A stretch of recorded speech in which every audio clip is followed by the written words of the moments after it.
بہت سی روایتوں پر اگر غور کیا جائے تو اس آیت پر جو علماء اور مفسرین کا اجماع ہے کہ اس آیت سے مراد جناب صدیقہ طاہرہ سلام اللہ علیہ کا پاکیزہ خاندان ہے، جس میں آپ کو اور اہل بیت علیہ السلام کو طہارت کے اعتبار سے ان کی پاکیزگی کا اعلان کیا گیا ہے، جس میں خود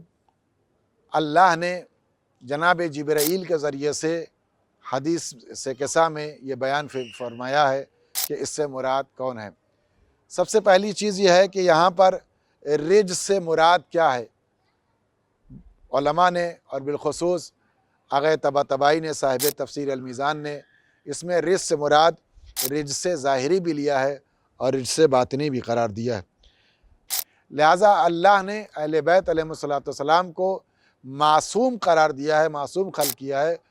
اس کے لیے اگر دلیل کوئی آیت بنتی ہے تو یہی آیت تطہیر ہے، جس کے ذریعے سے یہ ثابت کیا جاتا ہے کہ اہل بیت علیہ السلام کو اللہ نے عصمت جیسے عظیم منصب پر فائز کیا ہے، اور آپ اللہ کی نگاہ میں پاک و پاکیزہ ہیں، اور اللہ نے آپ سے ہر قسم کے رزق کو دور کیا ہے۔